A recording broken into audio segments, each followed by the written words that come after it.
ಎಲ್ರಿಗೂ ನಮಸ್ಕಾರ. Welcome back to my YouTube channel. ಪುಟ್ಟಕ್ಕನ ಮಕ್ಕಳು ಮುಂದಿನ ಸಂಚಿಕೆಯಲ್ಲಿ ಏನಾಗುತ್ತೆ ಅಂತ ನೋಡ್ಕೊಂಬೋಣ ಬನ್ನಿ. ಅಲ್ಲಿವರೆಗೂ ಯಾರೆಲ್ಲ ನಮ್ಮ ಚಾನಲ್ನ ಸಬ್ಸ್ಕ್ರೈಬ್ ಮಾಡಿಲ್ಲ ಸಬ್ಸ್ಕ್ರೈಬ್ ಮಾಡ್ಕೊಳ್ಳಿ. ಪಕ್ಕದಲ್ಲಿ ಕಾಣಿಸಿರೋ ಬೆಲ್ ಐಕಾನ್ ಕ್ಲಿಕ್ ಮಾಡಿ. ಈ ಕಡೆ ಶುರುವಿನಲ್ಲಿ ಎಲ್ಲರೂ ರಿಲೇಷನ್ ಎಲ್ಲರೂ ಕೂಡ ಸುಮಾ ಸಚಿನ್ ಮದುವೆಗೆ ಎಲ್ಲರೂ ಕೂಡ ಬಂದಿರ್ತಾರೆ. ಆಗ ಮದುವೆ ಚೌಟ್ರಿನಲ್ಲಿ ರಾಜೇಶ್ವರಿ ಅವರು ಕೂತಿರ್ತಾರೆ. ಈ ಕಡೆ ರಾಧಾ ಅವ್ರಿಗೆ ಫೋನ್ ರಿಸೀವ್ ಮಾಡು ಅಂತ ಕೈ ಸೊನ್ನೆ ಮಾಡ್ತಿರ್ತಾರೆ. ಆಗ ಅವರು ಕಾಲ್ ರಿಸೀವ್ ಮಾಡ್ತಾರೆ ರಾಧಾ ಅವರು. ಆಗ ರಾಜೇಶ್ವರಿ ಅವರು, ರಾಧಾ ನೀನು ಹೇಳ್ದಾಗೆ ನಾನು ಹೇಳಿದ ಕೆಲಸ ಎಲ್ಲ ಮಾಡಿ ಮುಗಿಸಿದೀನಿ. ಆಗ ರಾಧಾ ಅವರು, ಯಾವ ಕೆಲಸ ಏನು ನನ್ಗೆ ಗೊತ್ತಾಗ್ಲಿಲ್ಲ.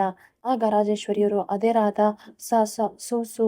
ಆಗ Radha, super super, okay okay, ಕೆಲಸ ಪೂರ್ತಿ ಮುಗಿಸಿದೀರಾ ಅಥವಾ ಅರ್ಧಂಬರ್ಧ ಮುಗಿಸಿದೀರಾ ಅಂತ ಕೇಳ್ತಾರೆ. ಆಗ ರಾಜೇಶ್ವರಿ ಅವರು, ಹೆಚ್ಚು ಕಮ್ಮಿ ಎಲ್ಲ ಮುಗಿಸಿದೀನಿ, ನೀನು ಹೇಳ್ದಂಗೆ ಎಲ್ಲ ಕಂಪ್ಲೀಟ್ ಆಗಿ ಮುಗಿಸಿದೀನಿ. ನೋಡು, ಕೆಲಸ ಆದ್ಮೇಲೆ ನನ್ನ ಕೈ ಬಿಡಬೇಡ. ಆಗ ರಾಧಾ, ನೋಡಿ ನಾನಿರೋದೇ ನಿಮ್ಗೋಸ್ಕರ, ಮಾಡ್ಕೊಡೋಣ ಬಿಡಿ. ಆಗ ರಾಜೇಶ್ವರಿ ಅವರು, ಸರಿ ರಾಧಾ, ಹಂಗಾದ್ರೆ ನಾನು ಇರ್ತೀನಿ. ಆಗ ಅದೇ ಮದುವೆ ಮಂಟಪದಲ್ಲಿ ಇಬ್ರು ಫೋನಲ್ಲಿ ಮಾತಾಡ್ತಿರ್ತಾರೆ. ಆಗ ರಾಧಾ ಅವರು, ಈ ತರ ಬಕ್ರಗಳು ಇರೋರ್ ಗಂಟ ನಾನು ಆರಾಮಾಗಿ ನನ್ನ ಬೇಡಿನ ಆರಾಮಾಗಿ ಬೇಯಿಸ್ಕೊಬೋದು ಅನ್ಸಲ್ಲೇ ಅನ್ಕೊಂತಾರೆ.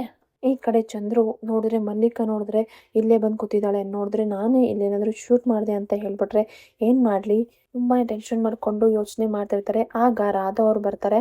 ಆಗ ರಾಧಾ ಅವರು, ಏನ್ ಚಂದ್ರು, ನೀನು ನೆಮ್ಮದಿಯಾಗಿ ನನ್ ಮೇಲೆ ಆರೋಪ ಮಾಡಿ ನೀನ್ ನೆಮ್ಮದಿಯಾಗಿರ್ಬೋದು ಅಂತ ಅನ್ಕೊಂಡಿದ್ಯಾ? ಆಗ ಚಂದ್ರು, ಏಯ್ ಮೊದ್ಲೇ ನಂಗೆ ತಲೆ ಕೆಟ್ಟೋಗಿದೆ, ನೀನ್ ಬಂದು ಒಗ್ಗರಣೆ ಹಾಕ್ಬೇಡ ಅಂತ ಹೇಳ್ತಾರೆ. ಆಗ ರಾಧಾ ಅವರು, ಏಕೆ ನೀನ್ ಮಾಡಿರೋ ತಪ್ಪೆಲ್ಲ ಹೇಳಿದ್ರೆ ಎಲ್ಲಿ ಈಚೆ ಬರುತ್ತೋ ಅಂತ ತಲೆ ಕೆಡ್ಸ್ಕೊಂಡಿದ್ಯಾ ಅಂತ ಕೇಳ್ತಾರೆ. ಏಕೆ, ನೀನ್ ತಪ್ಪು ಮಾಡಿ ನೀನು ನನ್ನನ್ನ ಸಿಗಾಕ್ಸೋದಕ್ಕೆ ನೋಡ್ದೆ ಅಲ್ವಾ? ಈ ರಾಧಾ ತಪ್ಪು ಮಾಡ್ದಾಗೆ ಸಿಗಾಕೊಳ್ಳಲ್ಲ, ಇನ್ನ ನೀನ್ ತಪ್ಪು ಮಾಡ್ದಾಗ ನಾನು ಸಿಗಾಕೊಂತೀನ? ಆಗ ಚಂದ್ರು, ಏ ರಾಧಾ, ಏನೇನೋ ಮಾತಾಡ್ಬೇಡ, ನಾನು ಯಾವ ತಪ್ಪು ಮಾಡಿಲ್ಲ ಹೇಳ್ತಾರೆ. ಆಗ ರಾಧಾ ಅವರು, ಇಲ್ಲ ನೀನು ನನ್ನನ್ನ ನೋಡ್ಕೊಂಡು ನಿಜ ಹೇಳು ಅಂತ ಕೇಳ್ತಾರೆ. ನೀನೇ ಬಂಗಾರಮ್ಮನ ಕೊಂದಿದ್ದು ಅಂತ ನನ್ನ ಹತ್ರ ಸಾಕ್ಷಿ ಇದೆ, ಅದಕ್ಕೆ ಸಾಕ್ಷಿ ಅನಿಕಾ ಇದ್ದಾಳೆ. ಆಗ ಅದನ್ನೆಲ್ಲ ಕೇಳಿಸ್ಕೊಂಡು ಸೈಡಲ್ಲಿ ಕಾಳಿ ಅವರು ಎಲ್ಲ ಕೇಳಿಸ್ಕೊಂತಾ ಇರ್ತಾರೆ. ಈ ಕಡೆ ಮದುವೆ ಮಂಟಪದಲ್ಲಿ ಕಾಳಿ ಅವರು, ಗುರು, ಇನ್ನು ನಿಮ್ಮ ಅಮ್ಮನ್ ಕೊಂದವರು ಯಾರು ಅಂತ ಸಿಕ್ಬಿಟ್ರು ಗುರು ಅಂತ ಎಲ್ರು ಮುಂದೆ ಕಾಳಿ ಅವರು ಹೇಳ್ತಾರೆ ಕಂಟಿಗೆ. ಆಗ ಕಂಟಿ, ಏನ್ಲ ಹೇಳ್ತಿದ್ಯಾ ಅಂತ ಕೇಳ್ತಾರೆ. ಆಗ ಪುಟ್ಟಕ್ಕ, ಏಯ್ ಯಾರಲ್ಲ ಕಾಳಿ ಅವರು, ಯಾರವನು ಅಂತ ಕೇಳ್ತಾರೆ. ಯಾವನ್ಲ ಅವನು, ನಮ್ಮ ಅಮ್ಮನ್ನು ಬಲಿ ತಗೊಂಡವನು ಅಂತ ಕೇಳ್ತಾರೆ ಪುಟ್ಟಕ್ಕ ಅವರು. ಆಗ ಕಾಳಿ, ಇಲ್ಲಿ ನಿಂತವನಲ್ಲ ಮಹಾನ್ ಭಾವ, ಇಲ್ಲಿ ನಿಂತವನಲ್ಲ ಚಂದ್ರು, ಇವನೇ ಕೊಂದಿದ್ದು ಅಂತ ಹೇಳ್ತಾರೆ. ಆಗ ಪುಟ್ಟಕ್ಕ, ಕಂಟಿ ಎಲ್ಲರೂ ಕೂಡ ತುಂಬಾನೇ ಶಾಕ್ ಆಗಿ ನೋಡ್ತಿರ್ತಾರೆ ಅವನ್ ಚಂದ್ರನ. ಈ ಕಡೆ ಮದುವೆ ಮಂಟಪದಲ್ಲಿ ಪುರೋಹಿತರು ಗಂಡನ ಕರ್ಕೊ ಬನ್ನಿ ಅಂತ ಹೇಳ್ತಾರೆ.